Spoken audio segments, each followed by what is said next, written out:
Welcome back to Sister Wives Now. I am Sophie Summer and you are watching Sister Wives Now. Today, we will break down a moment that didn't just crack the facade of this family, it shattered it. Because what we're watching unfold right now isn't reality TV drama anymore. It's a slow-motion exposure of power, money, fear, and legal leverage. And it all starts with a sentence that should have stopped everyone in their tracks. Pressuring me, and I was just like, and then threatening me a little bit. And I was like, fine, if you want to go down this road, then I will go legal on you too, okay? Because I actually have a percentage in this property, and I will sit here in the middle of this road, and I will make sure we don't sell this property until we do this If you want to go down this road, I'll go legal. That's not a frustrated wife talking. That's a warning. That's a threat. And that is Robyn Brown on camera, admitting she was willing to blow up her marriage to protect herself over real estate. Sit with that for a second,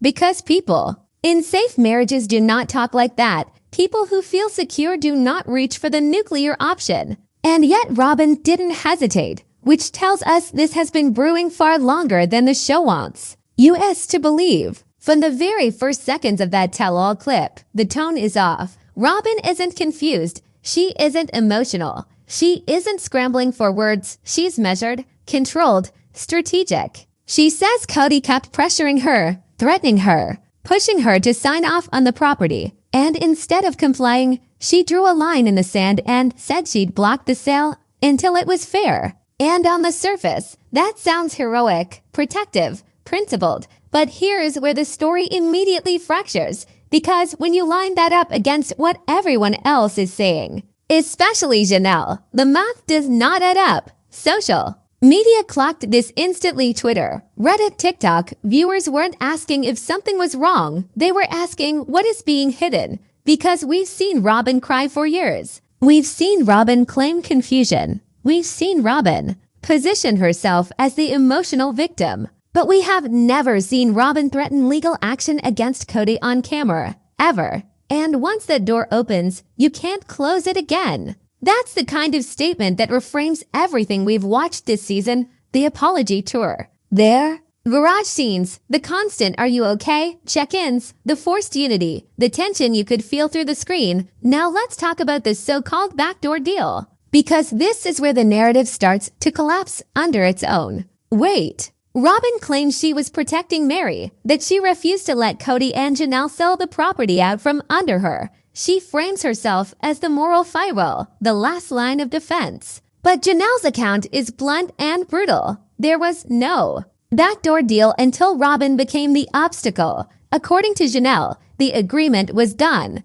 clean, signed January. Mary gets 25%. Janelle gets 25%. Cody and Robyn split 50% as a married couple under Arizona's community property laws. Title company ready, documents prepared, clock ticking. Everyone signed except Robyn. And this is the first red flag, because if Robyn truly wanted to protect Mary, signing that agreement would have helped Mary immediately. Delaying it hurt Mary, period. There is no alternate interpretation that makes Robyn's delay beneficial to anyone else. 2 full months went by with Robyn doing nothing. No signature, no explanation, no urgency. And suddenly, days before the contract expiration, chaos erupts. New agreements, NDAs confusion, accusations, and now Robyn claims she was under threat. Let's be very clear here. Arizona is a community property state. Robyn and Cody are legally married. Every parcel they share is marital property. Married couples do not sue each other over property unless divorce is on the table. That is not speculation, that is law. So when Robyn says she threatened to go legal, what she is actually admitting is that she threatened divorce. That's the only legal path available to her. And once you understand that, every strange behavior this season suddenly snaps into focus. Think about the context. Robyn has openly said Cody scares her. She's described him as emotionally unsafe. She criticized his rage. She's hinted at leaving before. These aren't throwaway comments. They are breadcrumbs. And when you connect those breadcrumbs to this property standoff, the picture that emerges is not one of a united monogamous couple. but of two people locked in a high-stakes standoff where money, liability, and exposure matter more than love. Now let's talk about the money, because this is the part people keep dancing around. Mary's money was used toward Robyn's house. Robyn did not have access to that money, Cody did. Which means if that money was moved improperly, and let's be careful with language here, the legal exposure doesn't just land on Cody. It potentially touches Robyn unless she creates distance. And how do you create distance from marital liability? You threaten divorce. You demand NDA letters. You ask to be held harmless. Not together, separately. And that's where the NDA becomes the smoking gun. Reports and speculation suggest Robyn wanted Mary to hold her harmless, not Cody. That is not loyalty. That is positioning. That is someone preparing an exit strategy while ensuring the blast radius doesn't hit them. And when Mary refused to sign, the deal stalled. Eventually, Robyn signed, but only after the damage was done, after the narrative had shifted, after the tension had already infected everything. Viewers noticed. The vibe of this season is different, heavier, darker, awkward. Cody looks desperate. Not confident. Robyn looks irritated, not adored. The perfect wife image cracks every time she rolls her eyes, mutters under her breath, or stiffens when Cody reaches for reassurance. And Cody, the man who once thrived on control, suddenly looks like someone trying to keep a lid on something that's already boiling over. And let's address the elephant in the room. Cody has spent decades manipulating women through housing, finances, and emotional withholding. That's not opinion, he's admitted it. But here's the twist he never accounted for. Robyn is not like the others. She came from the outside world. She's been divorced. She understands leverage. She understands how to protect herself. And if there is one thing that terrifies men like Kody Brown, it's a woman who knows how to leave and take everything with her. This is why the garage matters. This is why the apology tour matters. This is why the constant emotional check-ins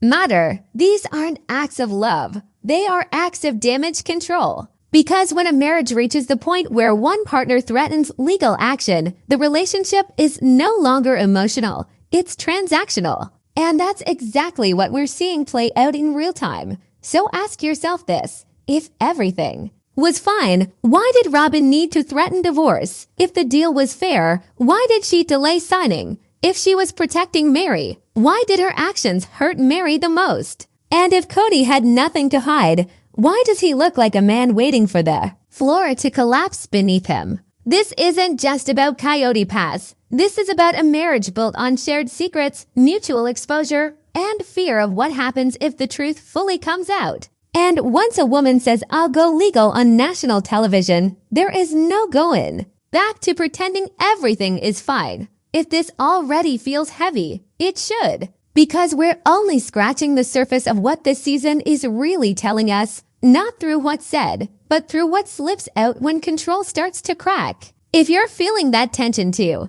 you're not alone. Drop your thoughts in the comments. Tell me what stood out to you the most. Make sure to like this video, subscribe to the channel, and hit that bell icon so you don't miss what's coming next. Because this story is far from over. Before we go any further, we need to talk about timing, because timing is where lies fall apart. And in this story, the timeline is screaming. The family wants us to believe this property conflict exploded suddenly, like a misunderstanding that spiraled out of control. That is not what happened. What actually unfolded was a slow, deliberate standoff, one that only makes sense if someone was protecting themselves from consequences long before the cameras caught up. And once you see that, you can't unsee it. Let's rewind to the moment the land became a problem instead of a dream. Coyote Pass was sold to viewers as legacy inheritance, a place for grandchildren to run free. But behind the scenes, it was debt, pressure,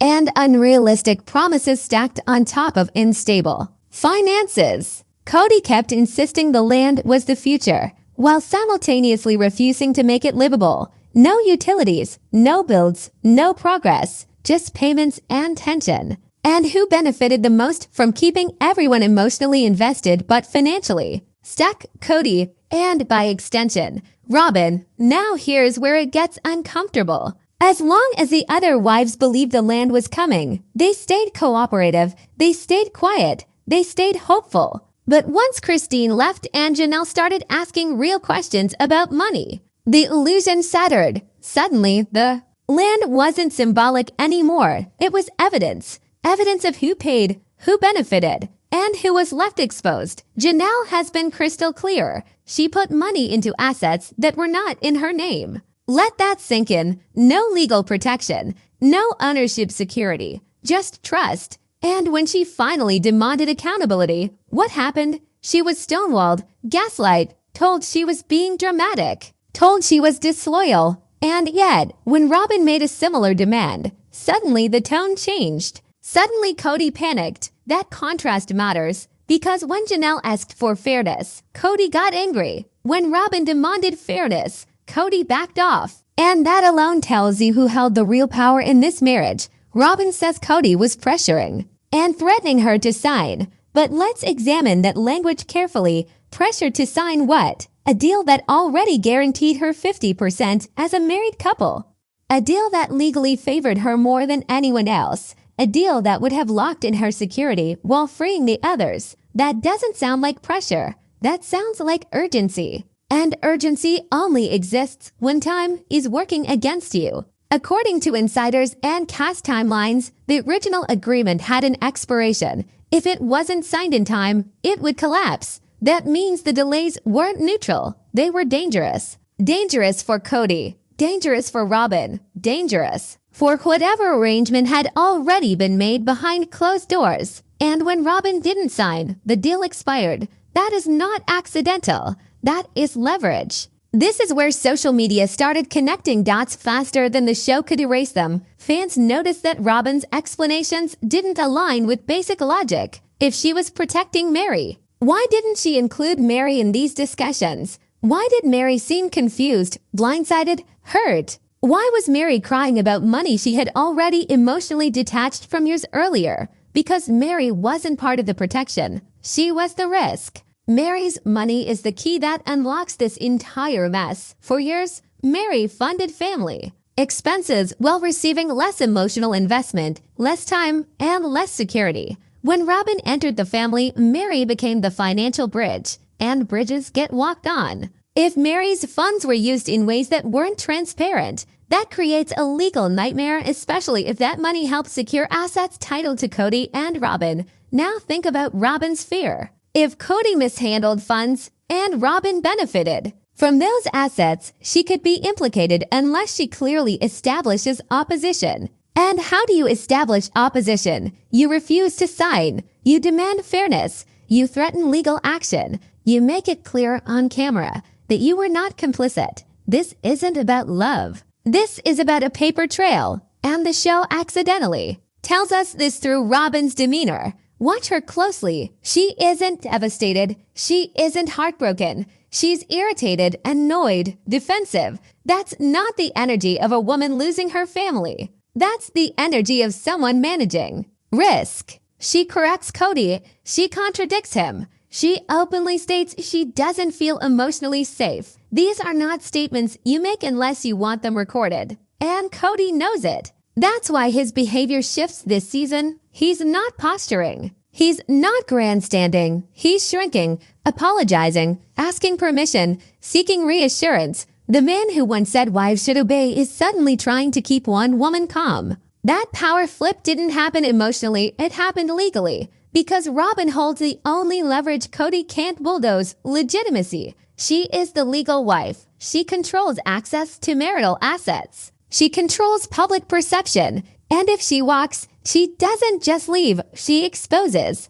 Let's talk about the garage scene, because viewers felt how wrong it was even if they couldn't articulate why. Cody isolated, Robyn detached, conversations clipped, forced. This wasn't a couple reconnecting. This was two people negotiating. Emotional ceasefire. And the language Robyn uses is clinical, unsafe, triggered, boundaries. Those words aren't chosen accidentally. They're the words of someone building a record. Meanwhile, Cody keeps blaming everyone else. Christine poisoned the family. Janelle betrayed him. Mary misunderstood. But notice who he never truly blames, Robyn. even when she blocks him, even when she threatens legal action, even when she delays the deal that collapses everything because he can't afford to. That's the part fans are finally seeing through. Robyn isn't trapped with Cody. Cody is trapped with Robyn. And that doesn't make Robyn a hero. It makes her strategic. Because while she absolutely benefited from the family structure,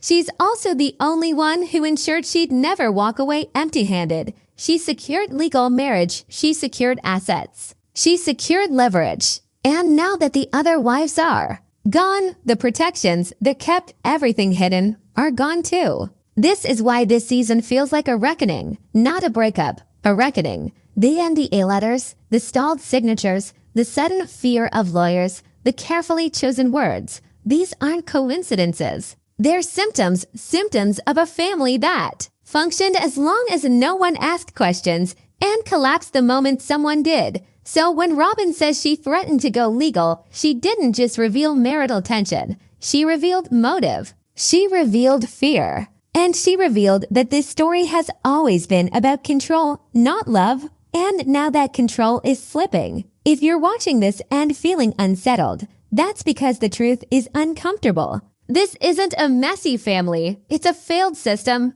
And systems don't implode quietly. They crack, they leak, and eventually, they expose everyone standing on top of them. Drop your thoughts in the comments. I want to know what stood out to you here. Make sure to like this video, subscribe to the channel, and hit that bell icon so you don't miss what's coming next. Because the deeper we go, the harder it gets to pretend this was ever just a TV show. Now let's talk about silence, because in this family, silence has always been louder than screaming. And this season is full of it. Long pauses, avoided questions, side glances, moments where no one says what they're actually thinking. But everyone feels it. And nowhere is that silence more revealing than when Robyn talks about fear. Because fear, when it's real, leaks out in behavior long before it shows up in words. Robyn says she was scared. Scared of Cody's pressure. Scared of being forced into something unfair.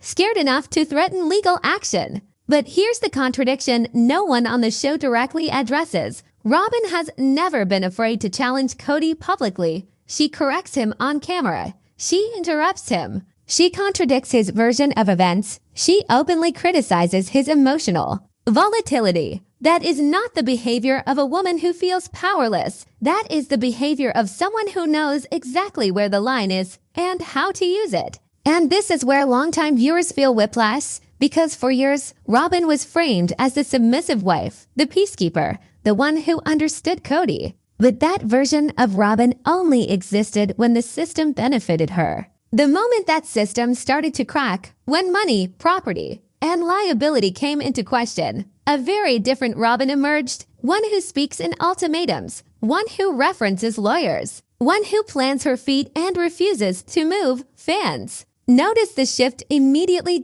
Social media lit up with comments like, "This isn't the Robyn we were sold," and "She's talking like someone who's been coached." And whether or not that's true, the language absolutely changed. The tears became less frequent. The explanations became sharper. The moral framing became more aggressive. Robyn wasn't asking for understanding anymore. She was asserting position. Now let's zoom in on Cody's reaction, because this is where the power dynamic fully flips. In earlier seasons, Cody responded to resistance with punishment. He withheld affection. He withdrew resources. He iced wives out emotionally until they complied. We saw it with Mary. We saw it with Christine. We saw it with Janelle. But with Robyn, none of that works. Instead, Cody becomes cautious, careful, almost deferential. That alone should tell you everything. When Robyn refuses to sign, Cody doesn't explode on camera. He doesn't threaten abandonment. He doesn't lecture her about loyalty. He backs off. He explains. He placates.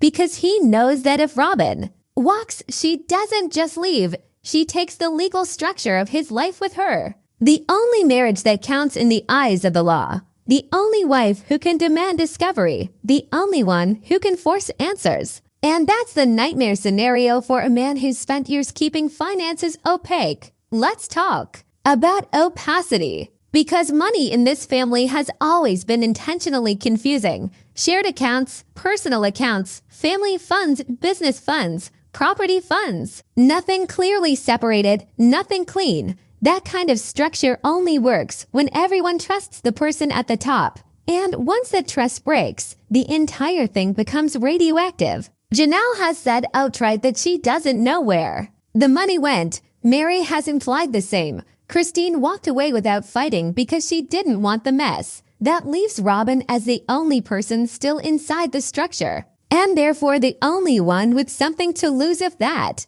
structure collapses under scrutiny. So when Robyn positions herself as the moral objector, refusing to sign until it's fair, it serves two purposes at once. Publicly, it paints her as principled. Privately, it establishes distance. It says, if this goes wrong, I was not on board. That's not emotion, that's strategy. And here's where viewers start to feel uneasy, because this strategy mirrors something we've seen before. When Mary was legally divorced so Robyn could marry Cody, Robyn framed it as a sacrifice, a necessity, a selfless act for the children. But in reality, that moment transferred all legal power to Robyn. She became the wife, the gatekeeper, the one whose signature mattered, and now, years later, we're watching that power being used. Let's be honest, Robyn didn't accidentally end up legally married to Cody. That was intentional. And that marriage wasn't just emotional, it was structural.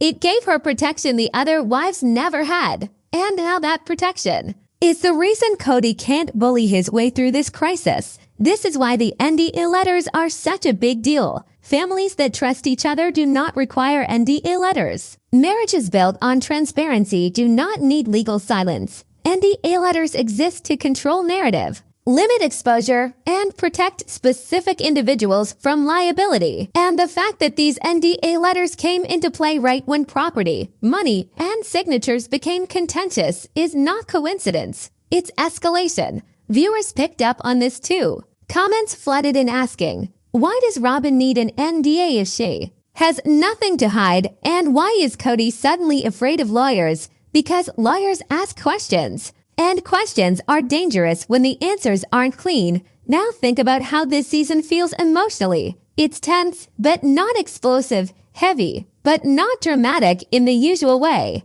That's because we're not watching emotional chaos. We're watching controlled damage. Everyone is choosing words carefully. Everyone is avoiding specifics. Everyone is aware they're being recorded. And Robyn more than anyone. She doesn't rant. She doesn't overshare. She offers just enough to justify her position without revealing too much. That balance is hard to maintain unless you're very aware of the stakes. And then there's the audience reaction, split, polarized, intense. Some viewers still see Robyn as a victim of Cody's manipulation. Others see her as the architect of the family's collapse. But both sides agree on one thing. Something is being hidden. And that tension, the feeling that we're being shown the edges of the truth but not the center, is what makes this season feel so unsettling. Because the truth doesn't need to scream when it's already dangerous. This isn't about who cried more. It isn't about who loved harder. It's about who controlled the structure and who finally realized the structure was cracking. And once someone realizes that, they don't fight emotionally anymore. They fight legally. That's where we are now. So ask yourself this as we keep going. If Robyn truly felt trapped, why does Cody look more afraid than she does? Why does she sound prepared while he sounds reactive? And why does every road in this story lead back to money, paperwork, and signatures instead of feelings? Because when the cameras turn off, love doesn't protect you, documentation does. And that's the game that's being played now. Let me know what you think in the comments. Like the video if this is clicking into place for you. Subscribe to the channel and hit that bell icon so you stay locked in, because once we start pulling on this thread, the entire story starts unraveling fast. Now let's talk about timing, because timing is everything in this story, and none of it feels accidental anymore. The delays, the last-minute documents, the sudden urgency right when contracts are about to expire.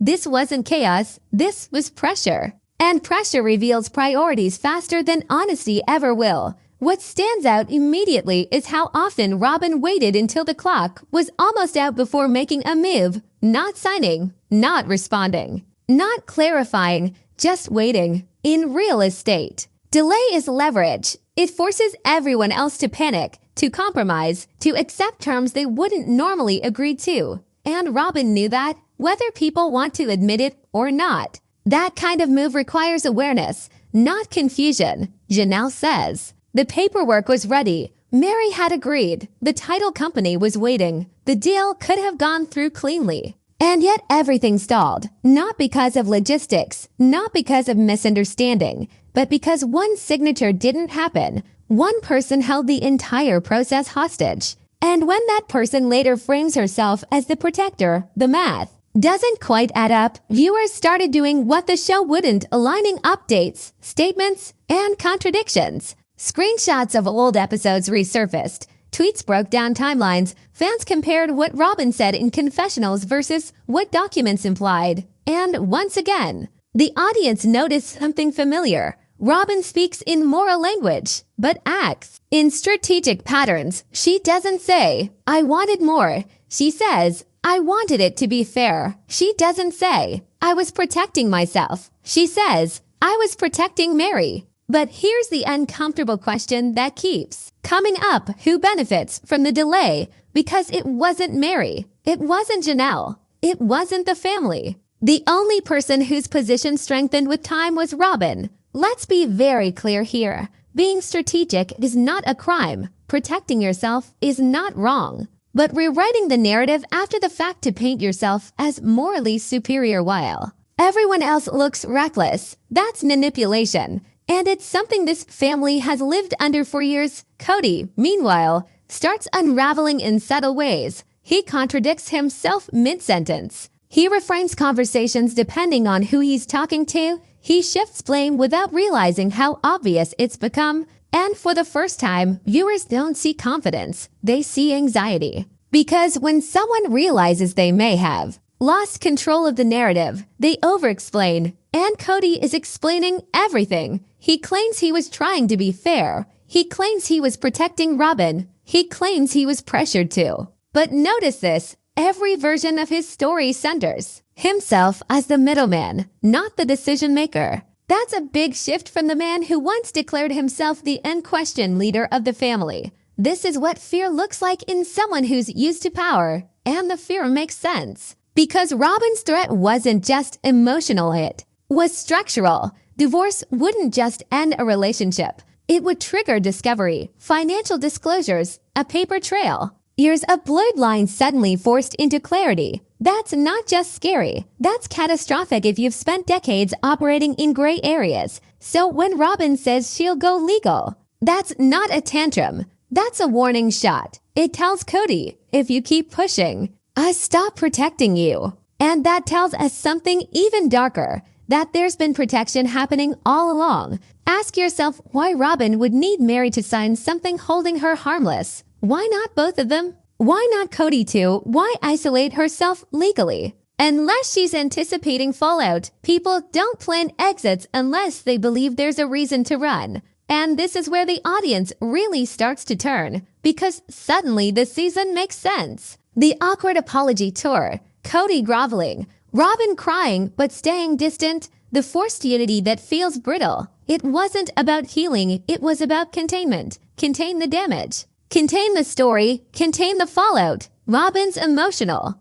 distance becomes easier to understand when you view it through that lens. She's not checked out because she doesn't care. She's checked out because she's evaluating, weighing risk, calculating outcomes, and that's terrifying for someone like Cody, who thrives on emotional chaos but collapses under legal scrutiny. This is also why the garage matters more than people think. That physical separation, him retreating, her visiting, isn't quirky behavior. It's symbolic. It's distance inside proximity. A marriage that looks intact from the outside, but operates like two separate camps internally. That's not love. That's negotiation. Fans picked up on that too. Comments started calling it cold, transactional, strained.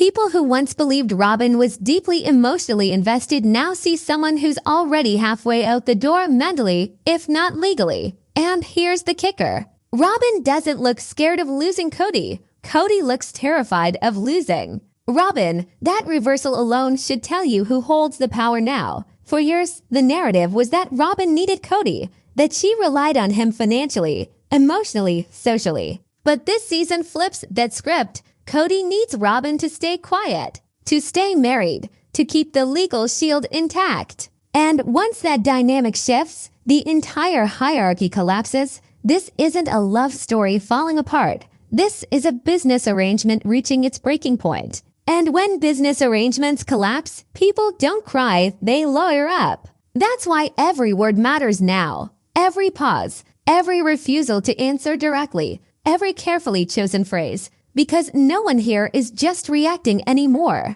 They're positioning themselves for what comes next. And whatever comes next, it won't be gentle. If this analysis is hitting for you, make sure you like this video, subscribe to the channel, and hit that bell so you don't miss what unfolds, because the deeper we go, the harder it becomes to pretend this was ever just about family. Now we need to talk about motive, not the version that's spoken out loud, but the one hiding underneath every careful word. Because when stories don't line up, motive is the only thing that makes the puzzle click into place. And the motive here was never just fairness. It was insulation. Robyn keeps framing her resistance as moral courage, but morality doesn't. Usually arrive with NDA letters, delayed signatures, and contingency language. Morality doesn't need legal armor, fear does. And self-preservation absolutely does. Once you accept that premise, Robyn's behavior stops looking emotional and starts looking methodical. Let's go back to the moment she says she'll sit in the middle of the road and block the sale. That's not the language of compromise. That's the language of leverage. She wasn't negotiating terms. She was drawing a line. And the line wasn't about principle. It was about control. Because as long as nothing moves forward, nothing can be examined, and this is where Cody's past behavior comes back to haunt him. For decades, he controlled the narrative by controlling access to money, to property, to affection, to information. But that only works when the people involved don't fully understand their rights. Robyn does. And, more importantly, she understands his vulnerabilities. That's why her threat lands differently. She doesn't threaten to leave emotionally. She threatens to expose structurally. Divorce isn't the punishment, the discovery is. And Cody knows it. Think about how quickly his tone changes once Robyn pushes back. He stops commanding. He starts explaining. He suddenly cares about fairness, about optics, about doing this right. That's not growth. That's fear responding to risk. Meanwhile, Robyn starts speaking less about love and more about legality, percentages, ownership, liability. These are not the concerns of someone operating purely in emotion. These are the concerns of someone who has consulted, prepared, and planned. Viewers noticed the shift instantly. The comments weren't just critical, they were analytical. People started asking, when did Robyn learn all this? Why? Does she sound like she knows exactly what divorce would entail? And that's the thing, if people don't casually threaten legal action unless they already know what it means. This brings us to the elephant in the room, Mary's money. Because no matter how much Robyn says she's protecting Mary, the facts don't support that claim. If Mary's assets were misused, the person with legal exposure isn't Mary, it's the people who moved the money. And Robyn's insistence on being held harmless suggests she knows exactly where the risk lies. You don't ask for legal insulation unless you believe there's something to be insulated from. And here's where the story gets even darker. If Robyn truly believed Cody acted alone, why stay married? Why sign new loans? Why entangle herself financially even deeper? The answer is uncomfortable, because staying married gives her leverage. Leaving too early removes her control over the narrative. Staying married while preparing an exit is not weakness, it's strategy. This also explains the strange emotional dissonance we keep seeing. The smiles that don't reach her eyes. The Tension under the surface, the way she seems annoyed during moments that are supposed to be tender. Robyn isn't performing love anymore, she's performing stability. And that's a very different thing. Cody, on the other hand, is overperforming devotion, compliments, apologies, check-ins. He's trying to reassure the one person who can legally dismantle him, and the imbalance is glaring. For the first time in the series, Cody is not the one.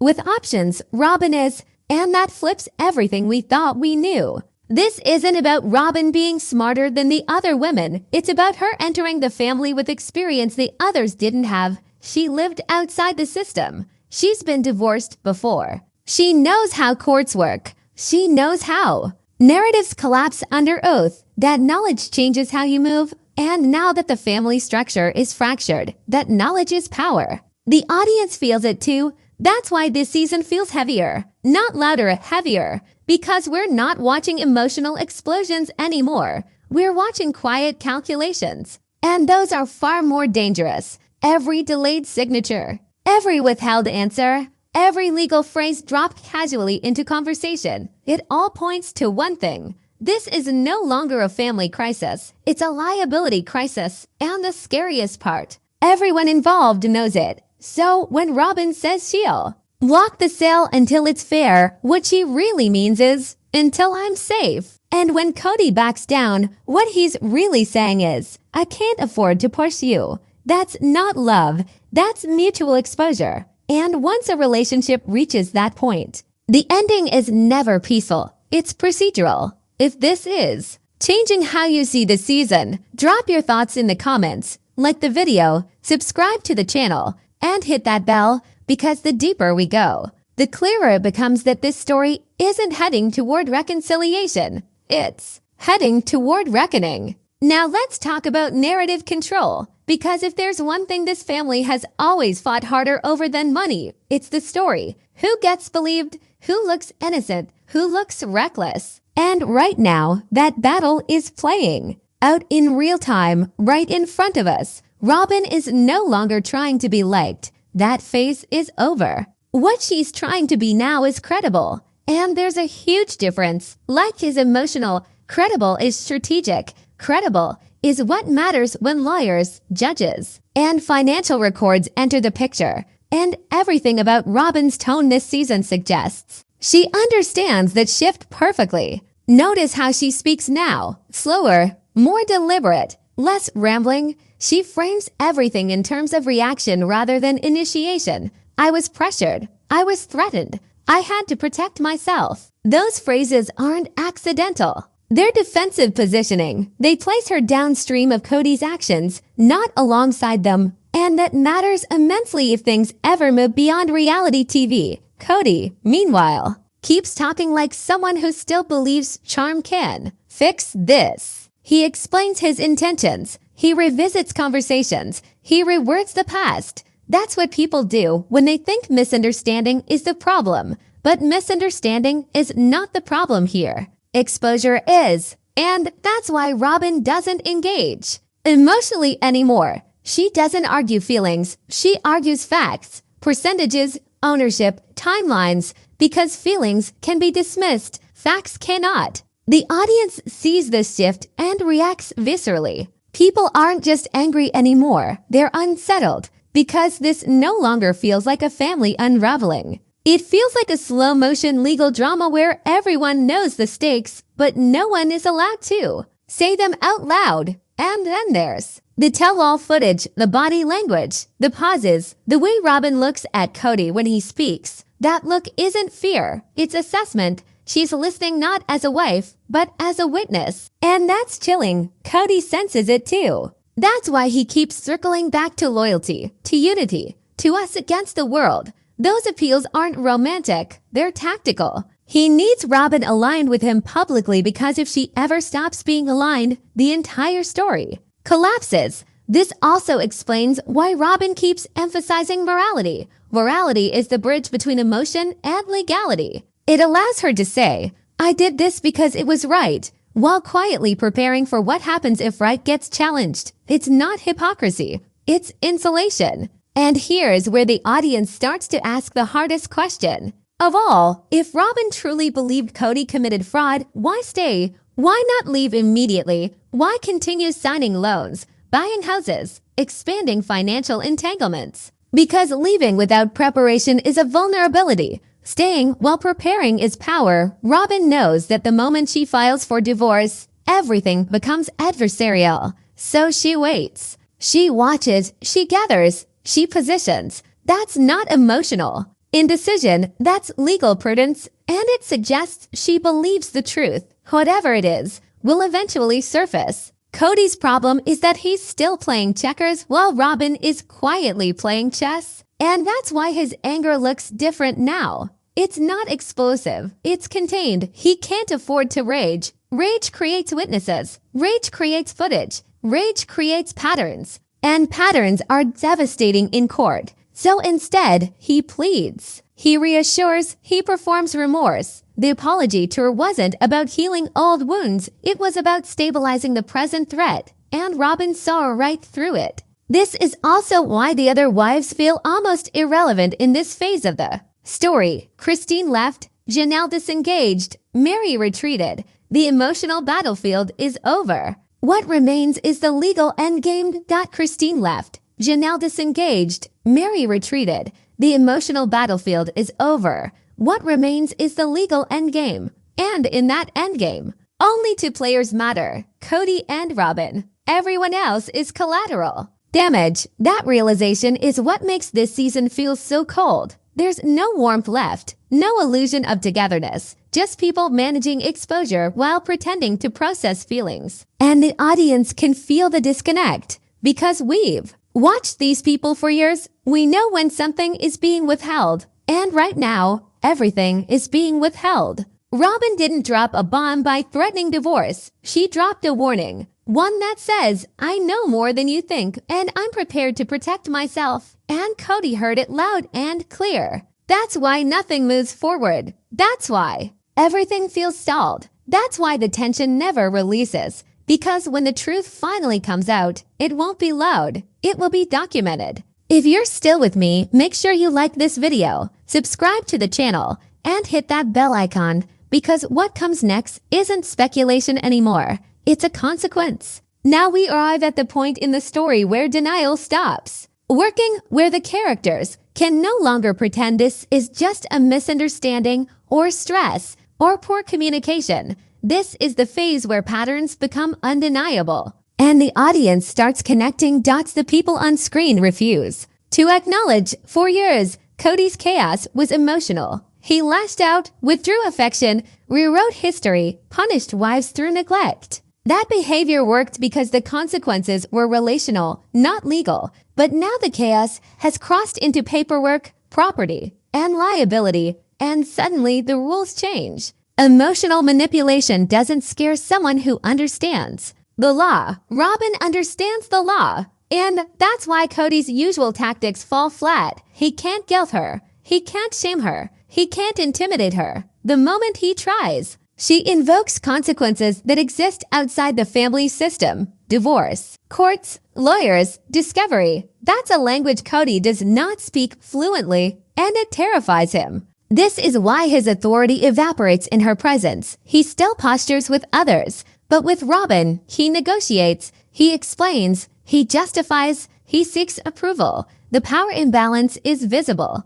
And it's jarring for longtime viewers who remember the man who once declared that obedience was love. What we're watching now is a patriarch realizing too late that he built his empire on trust instead of contracts, and that the one woman who does have a contract is the one who can bring it all down. This is also why Robyn's emotional detachment feels so pronounced. She's not spiraling. She's stabilizing. People often mistake calm for weakness. But in moments like this, calm is control. Robyn isn't reacting because she doesn't need to. She already holds the leverage. The audience senses this shift instinctively. That's why reactions have become less about sides and more about inevitability. Comments say things like, "This is going to end badly, and there's no coming back from this." Because once legal threats enter a marriage, the relationship has already changed permanently. You don't unring that bell. And yet, Robyn stays. She doesn't file. She doesn't explode. She waits. That waiting is strategic. And it's the most revealing choice of all. Because if Robyn believed she was safe, she wouldn't need to wait. And if she believed she was powerless, she wouldn't dare threaten. Waiting means she's calculating the moment that gives her maximum protection, with minimum exposure. Cody, on the other hand, looks increasingly frantic beneath the surface. His explanations grow longer. His stories grow softer. His posture shrinks. He knows that the moment Robyn stops cooperating, everything becomes visible. And visibility is his greatest enemy. This also reframes the so-called backdoor deal. What if it wasn't about cutting someone out, but about moving quickly before someone else could stop it? What if the urgency wasn't financial, but preventative? Once you consider that possibility, the behavior makes far more sense. Speed is often the ally of people trying to avoid scrutiny. Robyn slowing everything down wasn't sabotage, it was containment.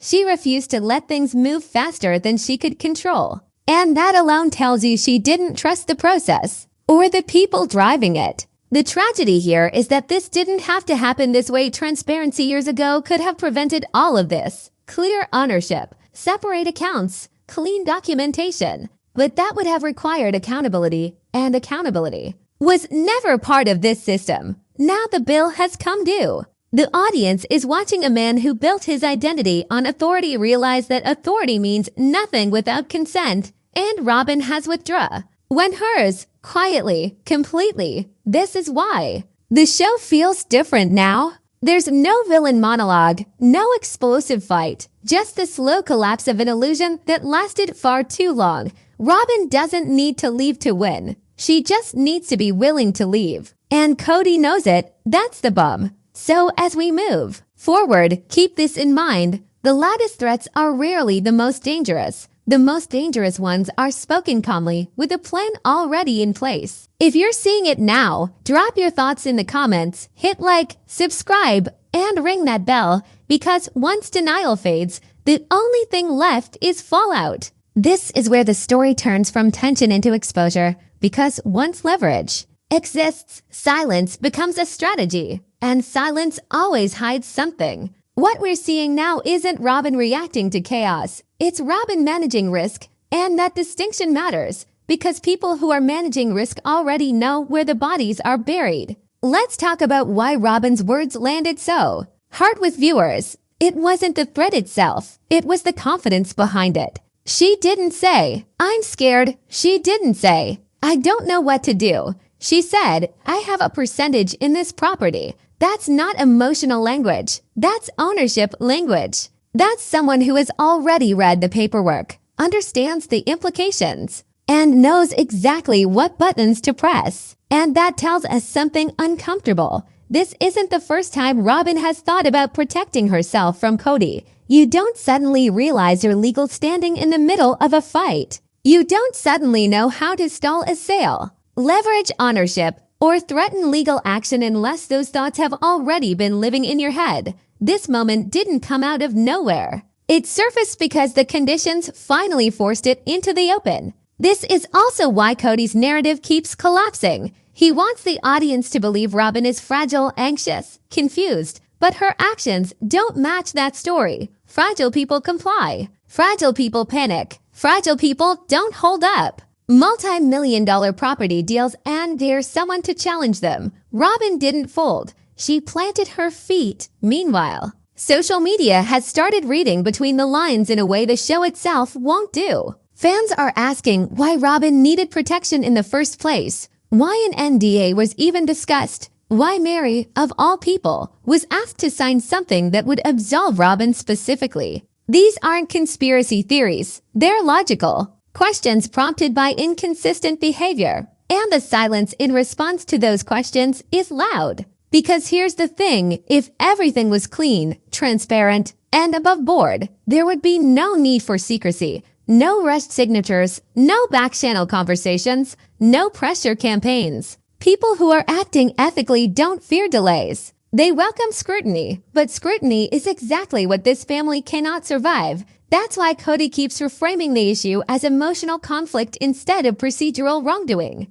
He wants viewers focused on loyalty, betrayal, and hurt feelings, not deeds transfers and percentages. Because emotions fade, paper trails don't. Robyn knows this. That's why she doesn't argue feelings. She argues fairness. And fairness, in legal terms, means documentation, means timelines, means accountability. This also explains the strange contradiction that's confusing so many viewers. How can Robyn be both deeply unhappy and still financially entangled with Cody? How can she threaten divorce and still sign a massive HELOC? The answer is leverage. Debt can be leverage. Joint ownership can be leverage. Staying can be leverage. As long as you're positioned correctly, leaving too early means losing information. Leaving too late means losing control. Robyn appears to be walking a narrow line between the two, and Cody feels it slipping. His anger now feels unfocused, scattered, almost desperate.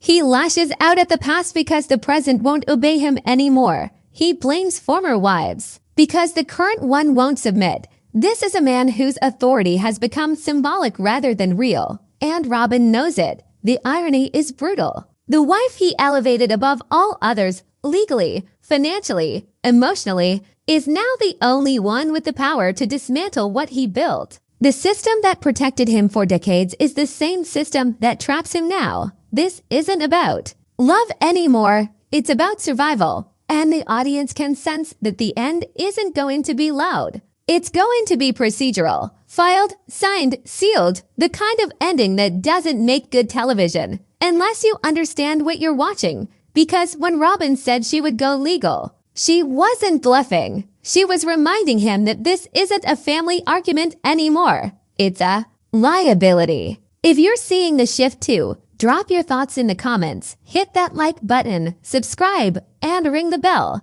Because once the paperwork starts moving, the story changes forever. And this is where everything finally clicks. Where the season, the tension, the contradictions, and the strange emotional whiplash all lock into place. Because what we are witnessing right now is not the collapse of a plural family that already happened. What we are witnessing is the collapse of a cover story for years. The narrative was simple. Cody is overwhelmed. The wives are jealous. The family is drifting apart emotionally. That story worked because it distracted everyone from the one thing that truly bound them together of shared assets, land, houses, equity. Money flowing in quiet directions while emotions took center stage. As long as the drama stayed personal, no one asked legal questions, but Robyn did. The moment she threatened divorce, she ripped the curtain back because divorce isn't emotional in this context. It's forensic. Divorce means subpoenas. It means tracing funds. It means answering questions under oath. It means exposing decisions that were never meant to be examined by anyone outside the family bubble. And that's why this threat matters more than any argument we've seen on this show. Cody knows that if Robyn ever pulls that trigger, the story won't be about who was mean or who felt neglected. It will be about where the money went, who authorized what, and who benefited. That's not a story he can rewrite in confessionals. This also explains why Robyn's demeanor feels almost detached now. She's not fighting for love. She's not pleading for change. She's watching, measuring, waiting. People who are emotionally invested lash out. People who are legally preparing stay quiet. And the audience feels that shift even if they can't articulate it yet. That's why viewers keep saying this season feels dark, off, different. It's because the stakes have changed. Emotional pain is relatable. Legal exposure is terrifying. This is no longer a marriage storyline. It's a risk management storyline. And let's be very clear about something uncomfortable. Robyn didn't suddenly become this way. She didn't suddenly wake up and realize Cody was unsafe. She adapted. She learned. She watched what happened to the other women, financially, emotionally, legally, and she made sure she wouldn't end up in the same position. That doesn't make her innocent, but it does make her prepared. Cody, on the other hand, is still operating like control equals loyalty, like fear equals obedience, like emotional pressure will produce compliance. And that's the fatal miscalculation, because Robyn isn't motivated by approval anymore. She's motivated by protection. And protection always comes with an exit. plan. This is why the apology rang hollow, why the constant check-ins felt desperate, why the reassurances sounded rehearsed. You don't overcorrect like that unless you're afraid of what happens if someone stops playing along. Robyn hasn't stopped playing yet, but she's made it very clear she could. And that's the balance holding everything together right. Now, not love, not faith, not family, leverage. The real question isn't whether Robyn will leave. The real question is when staying stops serving her interests. Because when that moment comes, this won't unravel slowly. It will end decisively, quietly, legally, permanently, and when it does, the story of sister wives won't be rewritten. It will be reclassified. So now I want to hear from you. Do you think Robyn is preparing her exit? Do you think Cody knows exactly how much trouble he's in? Or do you think this is all still a performance for the cameras? Drop your thoughts in the comments. Give this video a thumbs up. Make sure you're subscribed and hit that bell so you don't miss what comes next, because this story isn't over and the fallout is coming.